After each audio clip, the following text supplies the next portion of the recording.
tonight is the South Carolina Republican caucus in Nevada. And Donald Trump is favored to lead, to win, actually. And, unlike the Democratic caucuses are proportionally, the delegates are proportionally assigned. So as we go through the next couple of months, whether he wins or she, for that matter, Hillary or Bernie, wins or loses in any particular state, and they're up and down in various states, they will both be collecting delegates, which is why Bernie's talking about going all the way to the convention. Maybe he'll have enough. Maybe he'll be the winner, and if not, he may have enough delegates to have some considerable leverage over the party's platform. On the Republican side, though, it's winner take all from this point out. I'm not sure if Nevada is winner take all. It's not. Okay, but on March 15th, everything from that point forward is all winner take all. Thank you, Shano, for that. So it's particularly interesting. Nick Adams is on the line with us. He's a conservative commentator and columnist. He's the author of Retaking America, Crushing Political Correctness. His website is nickadamsinamerica.com. And you can tweet him at Nick Adams in USA. Hey, Nick, welcome to the program. G'day, Thom Hartmann. Always a pleasure. So I understand you wrote this piece, Why America and the World Needs Donald Trump as the Next President.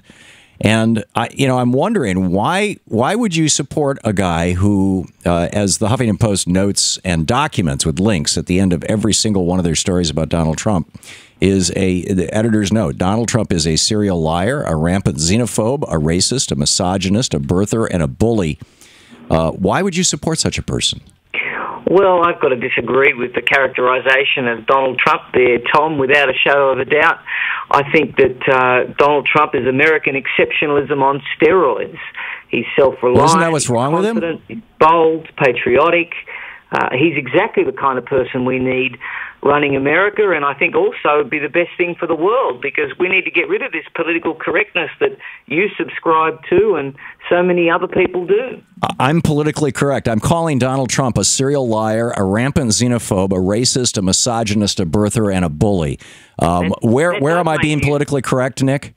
That does make you politically correct, because part of being politically correct is hurling epithets at people, is calling them xenophobes, is calling them racist, bigots. Oh, okay. Bullies. So Trump is really, politically correct. Political correctness. So when Trump attacks Cruz, when Trump attacks Rubio, when Trump attacks Bush, he's being politically correct. Is that what you're telling us? No, but I'm not interested in what.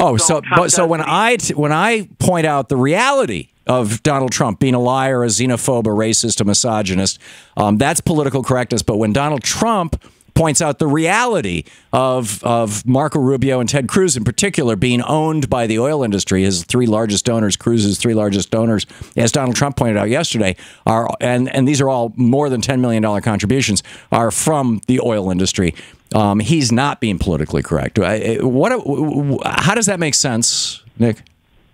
It makes a lot of sense to me, Tom. I mean, you've got your version of the truth, and I've got the truth. And I'm really not interested in whatever Donald Trump says about Marco Rubio or Ted Cruz. I mean, that's political argy-bargy. But what I am interested in is the cultural mindset that comes with political correctness. What I'm interested in is that political correctness, and unfortunately, commentators like yourself are seeking to remove the individualism, confidence, and identity of America, and much to the world's whole detriment. You mean the white identity of America?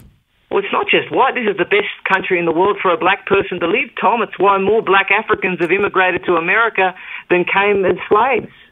So, usually when I hear conservatives talk about political correctness, they're complaining about the fact that they can't use the N-word in public. What are you talking about?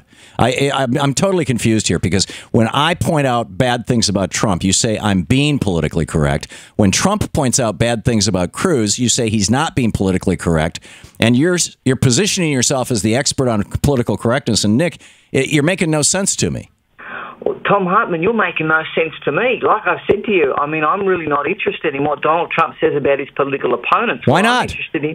Well, because it's irrelevant to what we're talking about. What we're talking about is the culture in which America is currently operating in. Right, and that's my concern, is that Donald Trump is driving a culture of hate and fear. And you seem to think that that's a good thing. That's not true at all. Donald Trump is trying to get America to be proud of itself again. Donald Trump is trying to give it an ego boost. Because that's what it needs, Tom, because people like you have spent so much time tearing it down. Who would be proud of saying that Muslim Americans who have been in this country literally since its founding, that Muslim Americans should not be allowed re-entry into the United States if they go on vacation overseas? Who in their right mind would be proud of that? Thom Hartmann, we are at war with Islamism. And I'm telling you right now that is absolute nonsense, Nick. That's the fevered hallucination of a bigot. We may as well all go out and buy an Aladdin rug, buy some bed sheets, keep our bed linen close, get some headwear, and start headbutting concrete, because that's what's going to happen to this country and right around the world if we don't have the moral clarity to see the enemy and name the enemy. You are really that frightened, Nick? You're that terrified? You're that frightened little man? People are not sleeping well in Australia, Tom. People are not sleeping well anywhere in the world right now because your president is refusing to adequately protect us from this evil of Islamism. Right. Like Bush protected us from 9/11, right?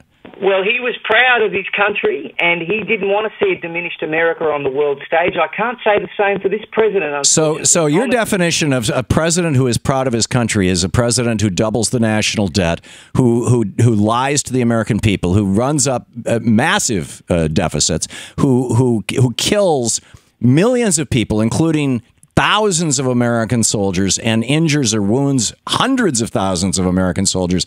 That is somebody who's proud of his country. That sounds to me like sick and twisted. I'm sorry. Tom, there you go again, twisting my words. No, I'm just not being politically correct here, Nick. I'm telling you exactly what I think. I'm glad you're coming to the party, because it's about time. Because what we need is some honesty and some directness. And unfortunately, truth and reality... You think I wasn't being honest and direct? But let me tell you this. 75 years ago, your country and mine interned Japanese, Germans, and Italians for no reason at all, Tom, other than they didn't want to take a chance and they wanted to make sure they were going to win. If anybody were to raise the spectre of internment camps today, even though we know for a fact that there are people of the Islamic faith in America, in Australia, in England, and in almost every Western country that... See, are you saying you want to bring back internment camps? If anyone were to raise that spectre... One of the darkest moments in American history, one of the most embarrassing mistakes that we've ever done, you want to repeat? Tom, honest to God, Nick?